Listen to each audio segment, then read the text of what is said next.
지금 우리 자매님이 욥기 37장 말씀을 이제 질문을 하셨는데 요즘에 인생사가 찬바람이 좀 드는가 보다. 그러니까 이 구절이 눈에 띄었겠지. 항상 사람은 그래. 어떤 특히 이 시가서, 욥기, 시편, 잠언, 전도서, 아가서 이런 거 읽을 때 자기의 상황에 맞춰서 그 구절이 보여. 항상 그래. 그래가지고 그 구절이 그렇게 은혜가 되는 거예요.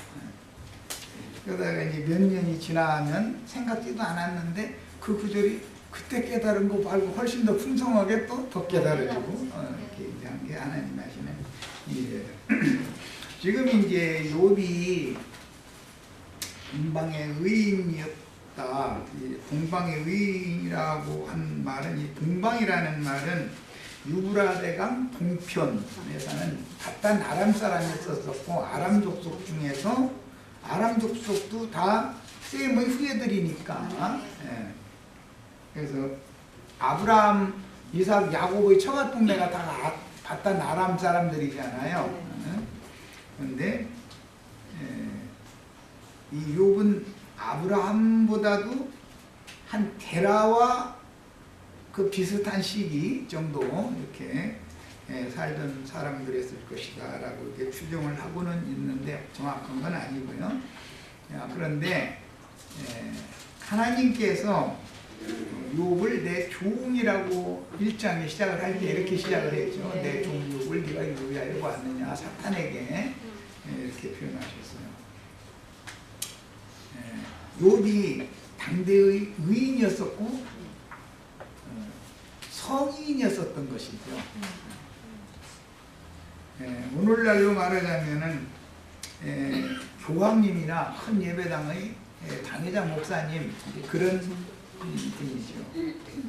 그러니까 많은 사람들을 거느리고 가르치고 신앙 지도를 하는 이제 그런 인물이었었어요. 그런데 욥의 의와 하나님의 의가 어떻게 다른가? 오늘 마침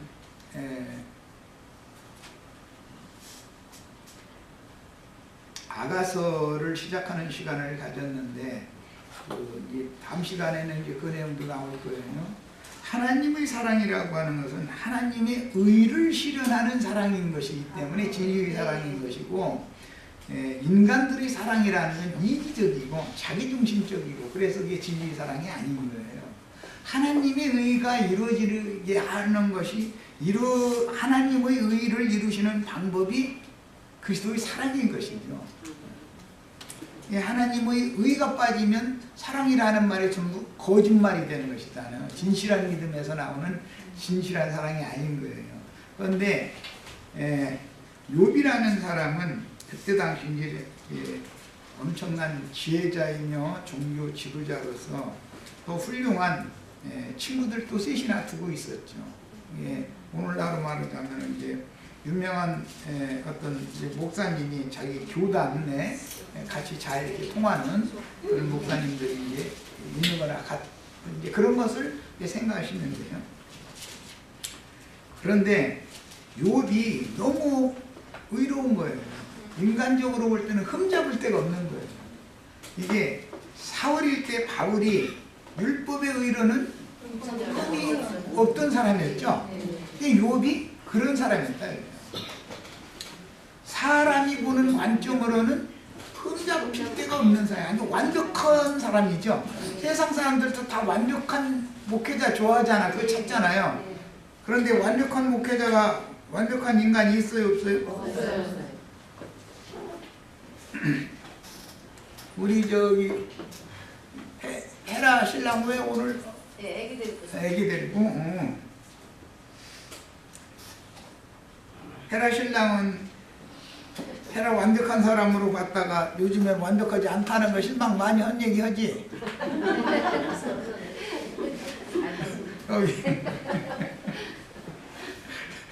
젊은 부부들 이제 한 10여 년 결혼 생활 해봤으니까 다 알잖아. 이제 어떻게 인생이라는 게 어떻게 돌아가는지. 원래 사람은 완벽한 걸 추구하게 돼 있어. 그런데 그게 마귀에게 속아 그러는 것이죠. 뭐 전에 어떤 형제가 뭔가 어떤 이상한 그림 이런 거 이렇게 자주 보면 그런 관절이 이게망이 젖어가지고 아이들한테도 막 들켰다 해서 뭐 이제 그러더만. 그래가지고 그것 때문에 그렇게 고심하다가 튀어나간 형제 있잖아요. 그 완벽하기를 추구하는 거예요. 모든 사람은 다 다른 사람은 다 어쩔지라도 내 남편만은 완벽하기를 바라죠. 그러면은 상처받는 거예요. 내가 완벽하지 못하면 내 남편도 완벽하지 못하다고 이해를 하면 문제가 없죠. 그렇잖아요? 다른 사람은 다 문제가 있지만 내 안에는 문제가 있으면 절대 안 된다. 이러면은 상처받게 돼 있죠. 인간은 완벽한 사람 하나도 없어요. 예수님 한 분만 완벽한 분이에요. 이것이 믿어지지 않기 때문에 내가 완벽해져야 된다고 자꾸 강박관념을 하는 것이 종교를 유발하는 원인이다. 종교, 그 종교성이라고 해요. 그런데 욥은 완벽한 사람 되는 걸 추구를 한 사람이에요. 하나님 오실 때 내 종 욥을 누구에게 보았느냐? 그는 흠이 없는 자다. 하나님이 이렇게 칭찬을 해줄 정도였으니까. 그런데 그 말이 하나님이 진짜로 욥이 흠결이 없는 사람이라는 걸 말한 말이 아니죠. 욥기 1장 시작에 한 말은 38장 이후에 하시는 말씀이 욥의 정체가 다 드러난 다음에 네가 그래 진실로 그렇게 의로우면 그럼 나는 뭐냐? 나는 불의하지 않냐? 네가 인간이 의로우면 나는 불의하지 않냐? 왜? 의로운 욥에게 이런 많은 연단과 시험을 보냈으니까 하나님이 불의하게 되는 거죠. 완벽하고 완전한 욥을 완전한 사람한테 이런 엄청난 연단과 시험을 보내면은 하나님이 불의하잖아요. 완벽한 사람인데. 이것은 종교적인 율법의 의라고 하는 것은 하나님을 대적하는 의다라는 것을 제일 아주 실감나게 가르쳐 주는 것이 욥기예요.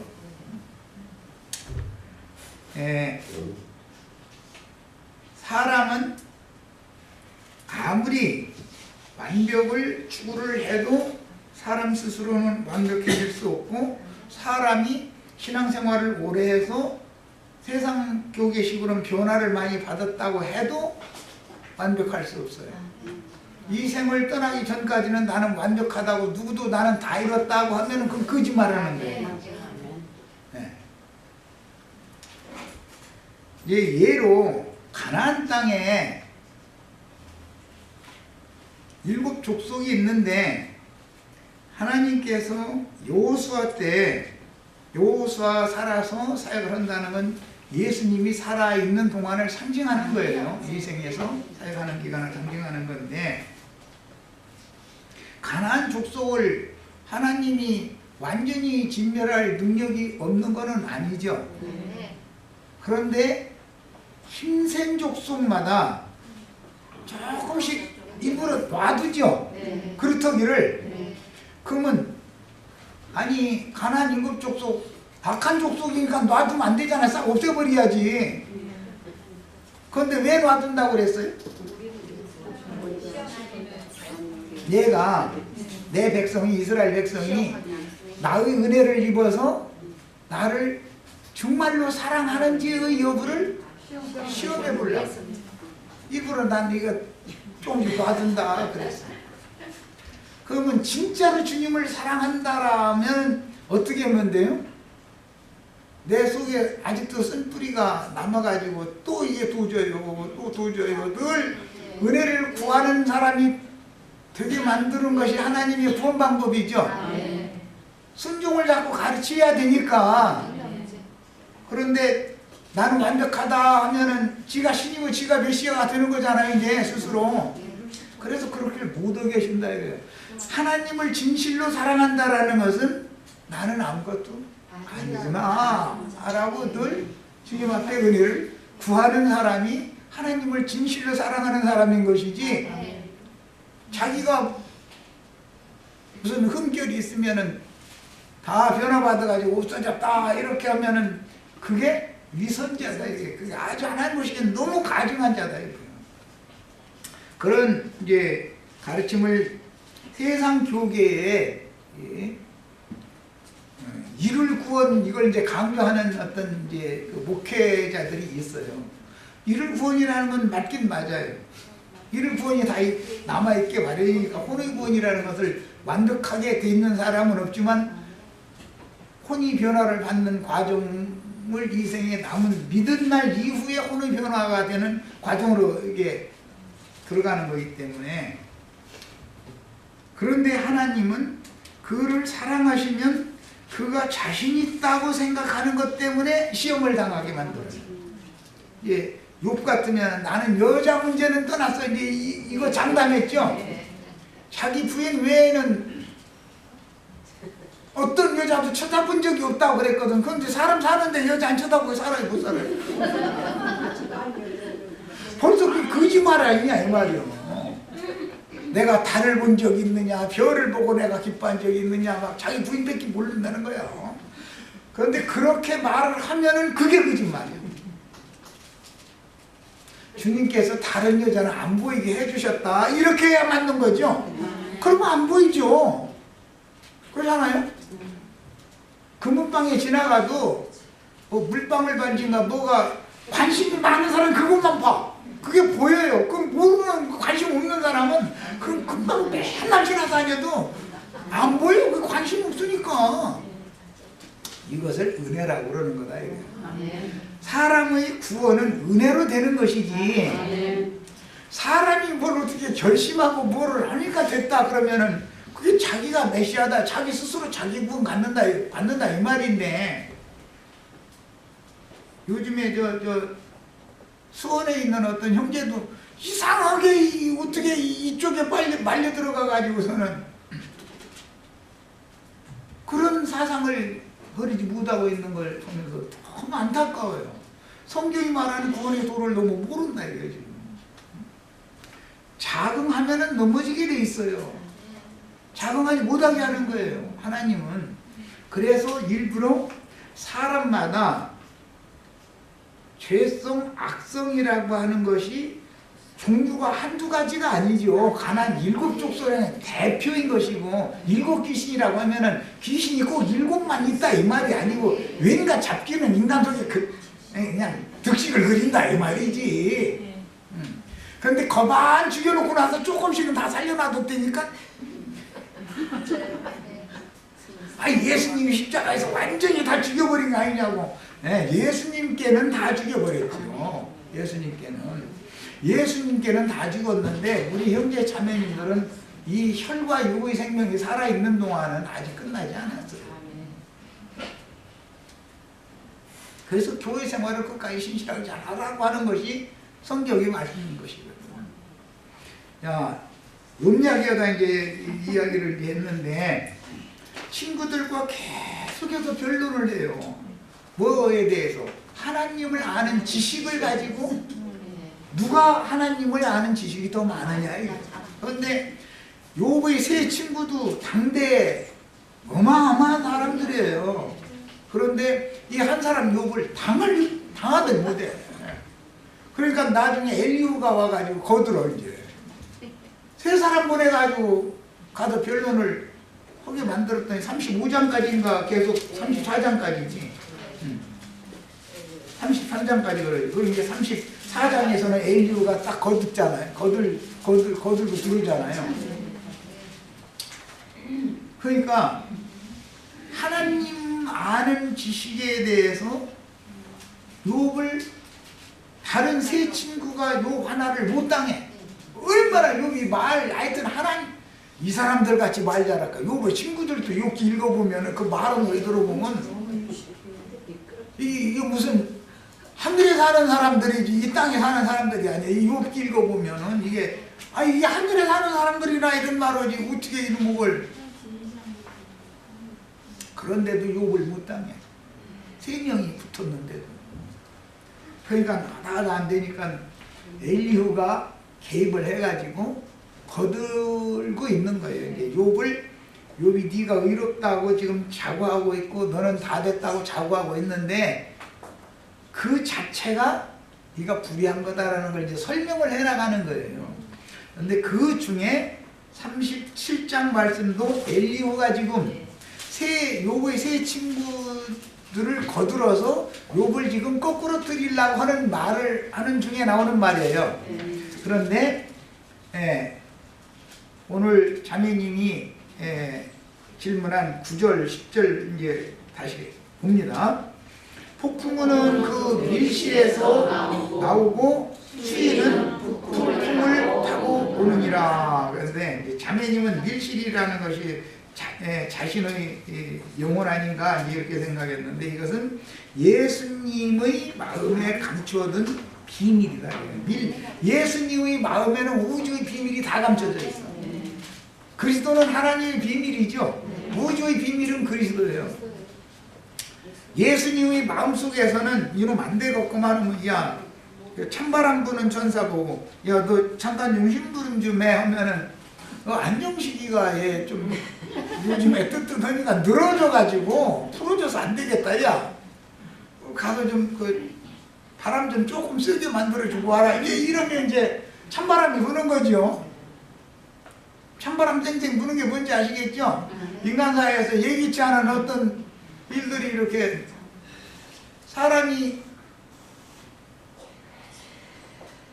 뭐가 느슨하지 못하게 만드는 어떤 일이 자꾸 벌어진다 이 말이에요. 원래 찬바람 부는 쪽은 이제 북쪽이라 북풍이라고 이제 성경에는 그렇게 표현이 됐는데, 북풍은 항상 왼편이 그 사탄이 왼편에 있었다고 이렇게 돼 있잖아요. 사탄이 뭐 하나님 우편에 있다고 돼 있지가 않죠.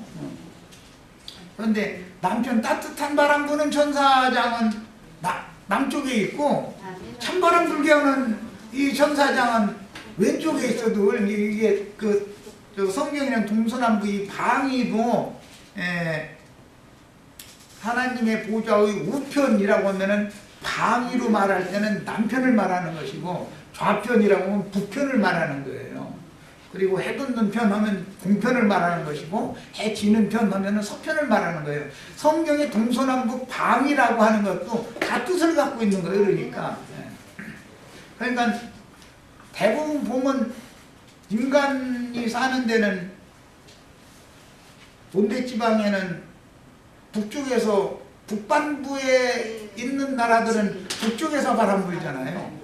그런데 약간 서쪽에서 불어. 왜냐하면 지구는 둥근데 우리나라 같으면 둥근 중에서도 동편에 속했기 때문에 바로 북쪽에서 불어오지는 않지요. 그 중심부 극지점이 중심에 있으니까 이렇게 서쪽으로도 약간 기울은 그 방향에서 우리나라 같은 경우 이제 바람이 불어오지. 그렇게 하죠. 이런 것은 비유다. 하나님의 마음속에는 사람을 정신 차리고 깨이게 하기 위해서 찬바람을 보내는 천사도 맘대로 부르실 수 있고, 그 다음에는 이제 안자매님이 이제 때가 다 됐는가 보다. 이제는 찬바람이 지나가면 훈풍이 오지요. 반드시 오게 돼 있어요. 그런데 먼저는 얘가 먼저 꼭 지나가야 돼. 겨울에 그 삭풍 분다는 게 북극서풍 보고 삭풍이라고 그러죠.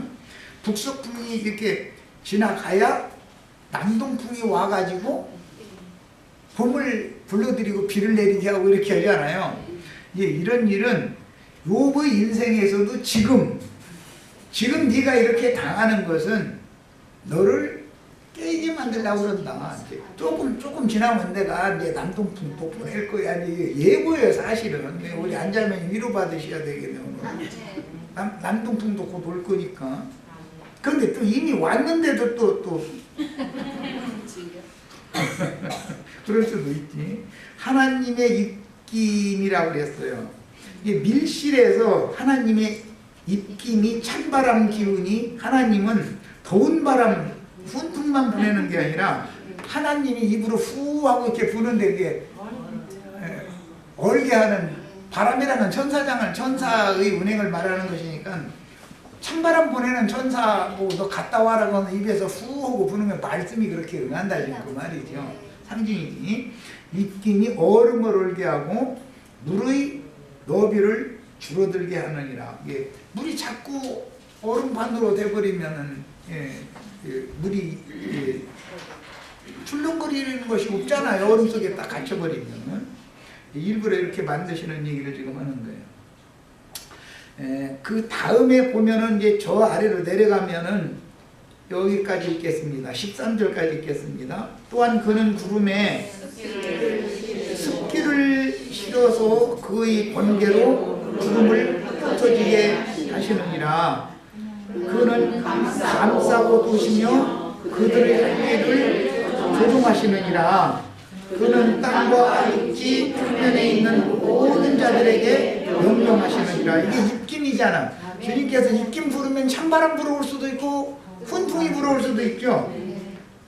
혹은 징계를 위하여, 혹은 땅을 위하여, 혹은 긍휼을 위하여 그가 이런 일이 생기게 하시느니라. 그런 걸 보니까 사실은 찬바람이 불든 더운 바람이 불든 긍휼을 있게 하는 방법이다라는 걸 알 수가 있죠. 찬바람은 지나가게만 해. 바람이라는 건 반드시 지나가는 거니까 너무 놀라시지 말고 곧 훈풍이 불 거고, 훈풍이 왔는지도, 훈풍이 와가지고 이 말씀이 보였는데 그 찬바람 얘기만 보였는지 모르지 반드시 훈풍도 와요. 그러니까 이제 걱정하시지 말기를 바라요. 네. 자, 다른 질문 또. 성경 해석을 하는 원칙을 대입하면은 모든 말 중에 다 이해가 되는 거죠. 여기 이 장에 우리나 오랫동안 너무나 다 나왔는데 여기에 부인이요. 욕을 했잖아요. 욕을 하고 떠났는데 저주하고 죽어버려라. 어떻게 그걸 우리가 알아야 되는데.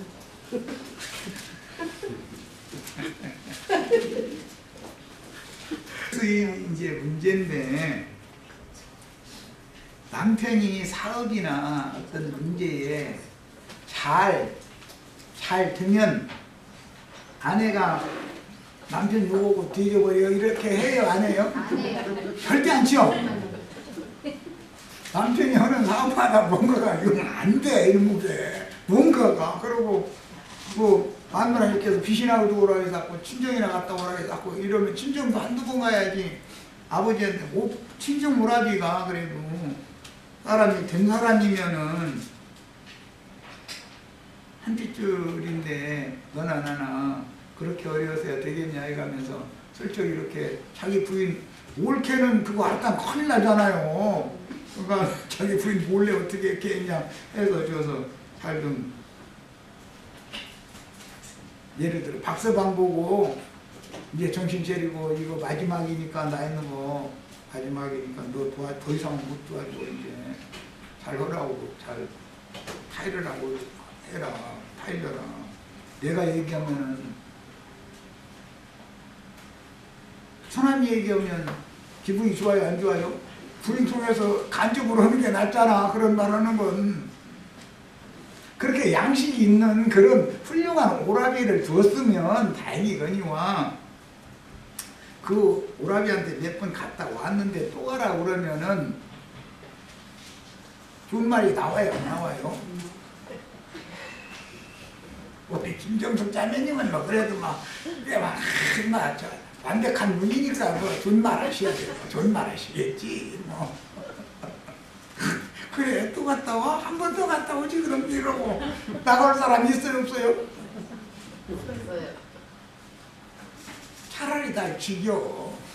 차라리. 나도 죽고 너도 죽고 같이 죽고 말자 이러죠. 갈 때까지 다 가면 그 얘기가 나오잖아요, 말이에요. 그런데 그릇이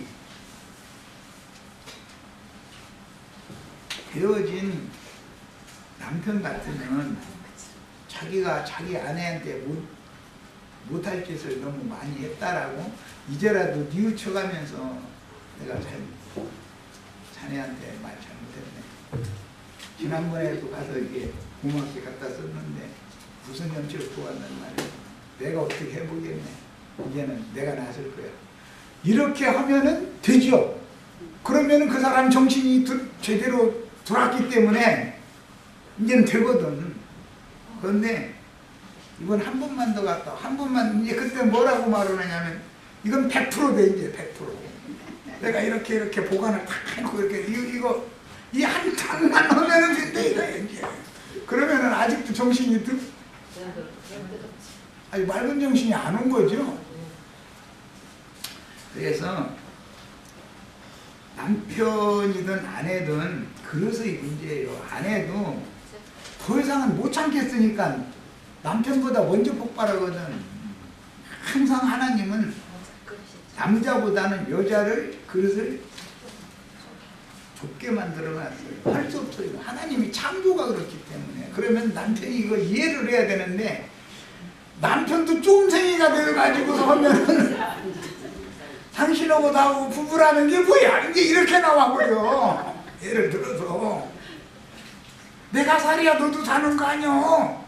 이렇게 나오면 말은 맞는데 문제의 해결책이 이 사람이 갖고 있는 건 아니다라는 거잖아요.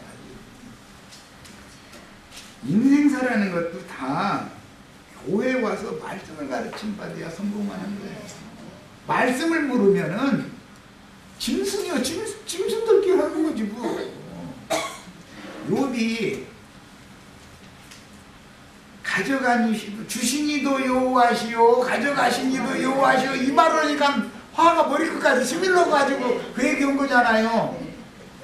있는 재산 싹 쓸어갔더니 10 자식들 싹 죽여놓더니 나중에 남편 기와장 깨뜨려서 득득 사방 긁고 있으니 그걸 아내가 보다가 이제는 더 이상은 이걸 못 보겠다. 이제 얼마나 견디다 못 견디겠으면 그런데도 욥의 의가 깨지는 게 아니고 득득 긁어가면서 주시니도 여호와시오 가져가시오 여호와시오 이러면 차라리 죽어 그 말이 나오죠.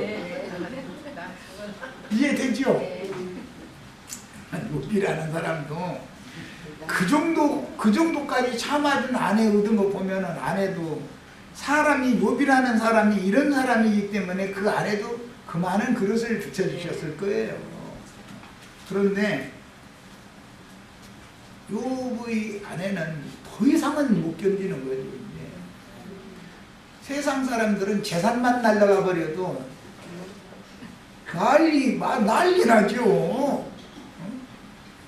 그런데 거기다 대고 10자식 다 죽어버려. 그래도 눈 하나 꿈쩍 안 하니까 몸을 갖다 병을 쳐가지고서 사방에 식물 찍찍 났었는데 기와장 쪼개가지고 뚝뚝 문질러가면서 주시니도 여호와시오 가져가시니도 여호와시오 이러면서 하나님 잘 섬긴다고 오고 앉았으면 네가 섬기는 그 하나님 나는 안 믿겠다는 말이 안 나올 수가 있냐 이 말이요. 나는 그런 신이란 나는 안 믿겠다. 더 이상은 난 못 참겠다 하고 차라리 네가 믿는 그런 신이라면 저주하고 죽어버려라 이 얘기를 했던 거예요. 예. 이런 걸 통해서도 우리가 정말로 인생을 배워야 돼. 인생을 모르면 성경을 깨달을 수가 없어요. 성경이라는 건 전부 사람과 하나님과의 관계성을 얘기하는 거잖아요. 인생사죠. 그러니까 우리 형제 자매들도 다 오늘 욥기 37장 엘리후가 증거했던 그 말씀처럼 혹은 그를 위하여 그가 찬바람을 보낼 수 있고 돈바람을 보낼 수 있고 할 수 있다. 다 이게 하나님이 나를 긍휼히 여기신 때문이다라고 깨닫는다면 남편도 아내도 다 그릇이 넓어지지 않겠어요? 욥기 지금 얘들 나와가지고 욥기에 하는 것 같네. 또 다른 질문도. 10자매를 데려가시고요. 예. 다음에 10자매를 주셨잖아요. 아니 배로 줬지. 배로 줬어. 갑절로 줬다. 그러니까 20명 준 거지. 이제 문제다. 이제 부인도 둘 줬을 것이고.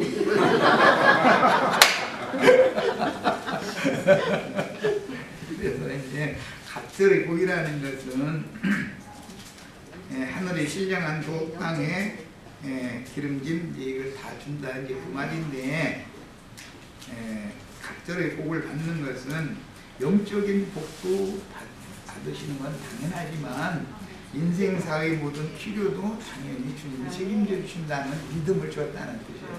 믿음으로 말미암아서나 장자권이 확보가 되는 것이기 때문에 장자는 등깃을 배로 받는 거잖아요. 그래서 갑절로 복을 준다 이렇게 표현했어요.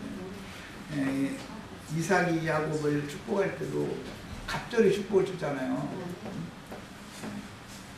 하늘의 신령한 그 하늘의 이슬과 땅의 기름진 두 가지가 다 줬다는 거잖아요. 이것은 영적인 복과 마음, 영적인 복, 그 다음에 마음의 복 두 가지를 다 줬다. 천지의 모든 복을 다 줬다. 이게 그 말이에요. 그러니까 이건 다 비유들입니다. 욥의 열자른 영어라고 한 것도 비유예요. 사실은 열이라고 하는 것은 만수의 최소수가 열이에요. 그런데 그것은 욥은 더 많은 국내 사람들 다 자기한테 와서 우리 목사님 하기를 바랐는데 하나님이 보실 때는 욥이 감당할 만큼은 준 거예요. 줬는데 욥의 욕심이 한도 끝도 없는 거예요. 사실은 예배당 목사님들이 다 그렇죠. 10자녀 주면은 만족해요, 안 해요? 자꾸 전도 더 많이 해가지고 다 자기 마누라 삼고 싶어 하죠. 자기 자식 삼고 싶어 하고. 그러면 하나님이 욥 같은 은혜를 입혀줄 사람에게는 다 딴 예배당으로 다 빠져나가게 만들어버려. 그럼 빈털터리 만들어 놓는 거잖아요. 그때야 하나님 앞에 무릎을 꿇게 돼 있다. 그런데도 욥은 자기한테 보이던 손님 다 떠나가는데도 주신 이도 여호와시오 가져가신 이도 여호와시오 하면서 자기 의를 계속 세웠다 그 말이에요. 그런데 나중에 이제 갑절로 줬다. 그런데 문자대로 부인을 둘 주고 뭐 자식들을 20명 주고 늙은 사람이 그렇게 될 리가 있어요. 이거가 상징이지. 영적 이제 후에는 이제 영적인 자녀들을 좀 이제 많이 주셨다라는 걸 상징하는 거예요. 그렇게 이해를 하시면 돼요. 지금 욥을 개인으로 생각하시지 말고 목회자다면 그 당대의 유명한 목회자였다면 그렇게 생각하시죠. 욥기 37장 그 위에 보면 그 금방 그 장로님 말씀하셨던 위에 보면 그 번개불도 나오고 천둥도 치고 뭐 적은 비 큰 비도 내리고 이 말이 사실 욥기 그 1장에 가면 모든 재산을 뭘로 부르냐면 1장 16절에 보면 하늘에 하나님의 불이 와서 이제 살아버리는 거예요. 그리고 또 모든 자녀는 뭐냐면 큰 바람이 와서 19절에 와가지고 이렇게 치는 거예요. 그런데 이렇게 그 보면은 그 37장 7절에 보면 모든 사람에게 표를 줬다고 그래요. 그러니까 이 표는 욥에게는 지금 자녀를 치는 거, 모든 소유를 이렇게 앗아가는 거 이런 걸로 이제 뭔가 표를 줬어요. 하나님의 뜻을 전달하기 위해서. 그럼 우리에게도 그런 거와 똑같은 뭔가 작은 사건이나 큰 사건들이 있었을 거란 말이에요.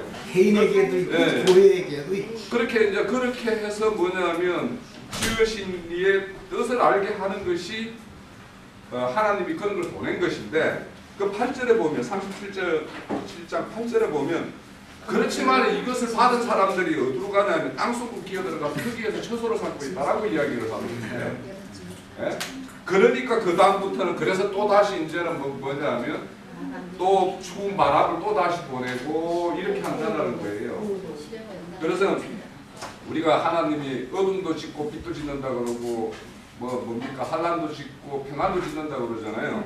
그렇게 지어서 이 하나님의 어떤 근속들을 이렇게 하나님 나라로 옮기는 게 하나님 뜻인데 이 지금 욥 같은 경우는 자기 인간의 뜻으로 하나님을 이해하고 있어요. 그래서 거기 그 37장 23절에 보면 전능자를 우리는 찾을 수 없나니, 그러니까 우리 인간의 이해 수준으로 하나님을 이해하면 당연히 욥같이 이렇게 선한 데 살고 이런 사람에게 복 주고 뭔가 다 평안만 주고 이래야 되는 건데 하나님은 그것이 아니다라는 거예요. 이게 전능자가 하는 일이라는 거예요. 그러니까 전능자가 하나님의 온전한 그런 뜻을 이루기 위해서는 바람도 주기도 하고 평안도 주기도 하고 이렇게 한다라는 거예요. 그러니까 우리도 우리 믿음의 그런 여정 가운데서 하나님에게 어떤 표시로 우리에게 뜻을 전달했을 거라고요.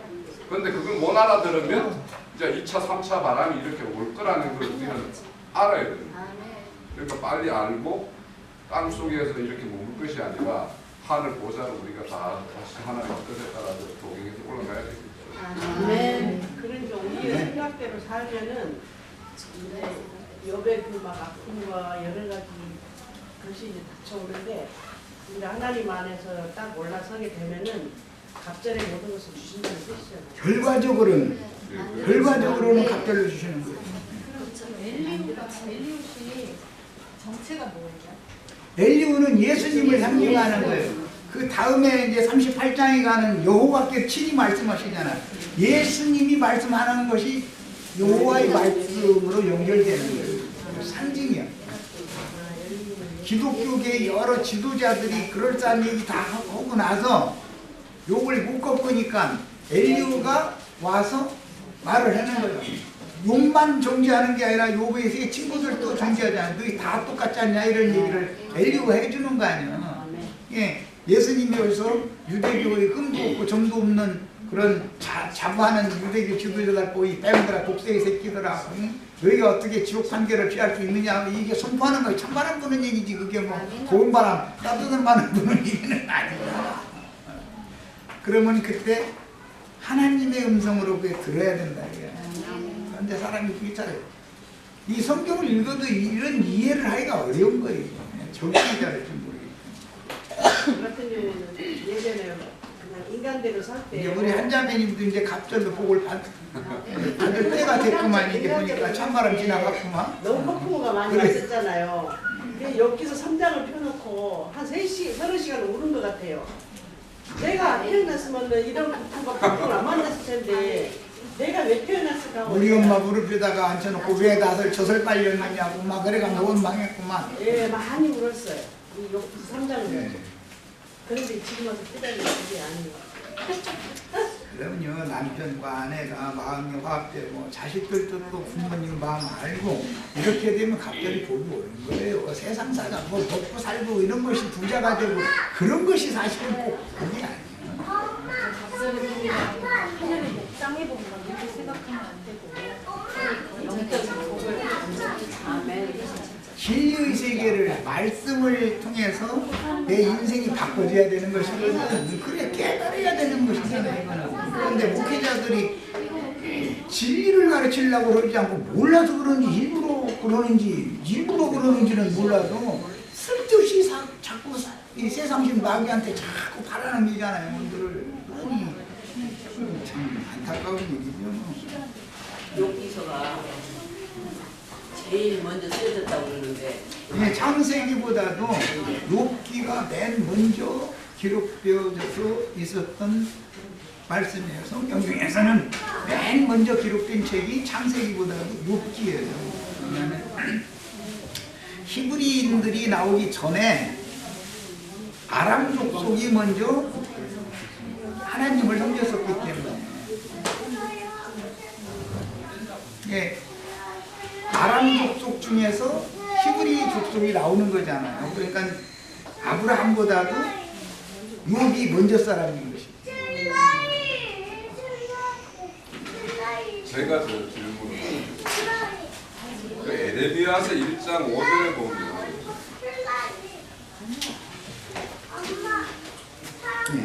에레미야서 1장 5절에 보면 내가 너를 목회에 짓기 전에 너를 알았고 내가 배에서 나오기 전에 너를 선별하였고 너를 여러 나라의 선지자로 세웠노라 하시기로 이렇게 되어 있어요. 이게 이제 제가 애전문이나 이런 거 가지고 이제 토론을 하다 보니까 이걸 갖고 나와가지고 이야기하는 거예요. 그래서 이게 이제 사람이 이제 그렇죠. 우리가 하나님의 어떤 이렇게 뜻을 헤아려서 이렇게 알고 보니 하나님께서 나를 이렇게 태어날 때부터 나를 이렇게 계획을 하셨구나 이런 느낌을 좀 문자대로만 읽자면 네. 그래서 이걸 어떻게 이야기를 해야 될지 약간 좀 당황스럽고 이것을 이야기하니까 그래서 이게 일반 또 어떤 사람은 이런 말을 하더라고요. 이렇게 하나님의 어떤 그런 선지자로 쓸 사람은 이 바울도 그런 바울도 이런 고백을 하거든요. 그래서 이제 이게 뭐 일반과 하나님의 선지자가 누가 쓰임이 있는 사람과 이런 뭔가 다르다라는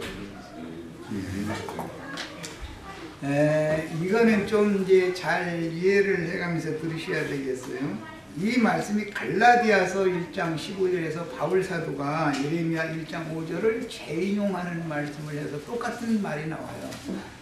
거기 이제 갈라디아서 신약성경 갈라디아서 1장 15절을 14절 15절 보겠습니다.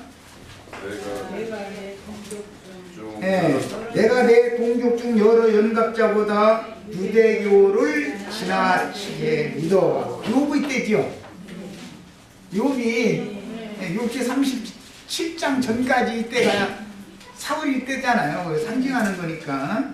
지나치게 믿어 내 조상의 전통에 대하여 더욱 열심히 있었으나 그러나 내 어머니의 태로부터 나를 택정하시고 그의 은혜로 나를 부르시니가 그 아들을 이방에 전하기 위하여 그를 내 속에 나타내시기를 기뻐하셨을 때에 내가 곧 혈육과 의논하지 아니하고 또 나보다 먼저 사도된 자들을 만나려고 예루살렘으로 가지 아니하고 아라비아로 갔다가 다메섹으로 돌아갔노라 그랬어요. 그랬는데 하나님께서는 항상 먼저 창조의 순서가 있어요. 질서 하나님이기 때문에 남자를 먼저 지어놓고 남자를 통해서 여자를 지어서 짝을 붙이는 거예요. 그러니까 하나님은 누구를 언제 나의 종으로 어떻게 쓰겠다라는 것이 이미 세상적인 표현으로 예정이 돼 있는 거예요. 기독교에서는 이런 원리를 모르기 때문에 사람이 대학교 시험 떨어지면 신학교는 좀 쉬우니까 신학교 들어가서 신학교 가지고 안수 받으면 그건 사람의 뜻대로 하는 거죠. 목사하면 된다 이런 생각을 갖고 있어요. 그런데 바울 사도는 지금 내가 나된 것은 내가 사도된 것은 모태로부터 나를 택정하신 하나님에 의해서 계시를 받아가지고 사도가 됐다. 이 얘기를 설명하라고 얘기하는 거예요. 하나님의 말씀의 계시는 그러면 아무에게 신학교 가면 되느냐? 아닙니다. 어떤 약물이는 누구에게 맡기고 부탁할 건지는 하나님이 다 정한 대로 되는 거예요. 이 얘기는 잘 이해를 하시기를 바라요. 신부성으로 인도하는 남자가 있어야 신부 중매 받는 사람들이 있는 거예요. 이제 잘 이건 새겨서 들으셔야 돼요. 네, 자 마칩니다.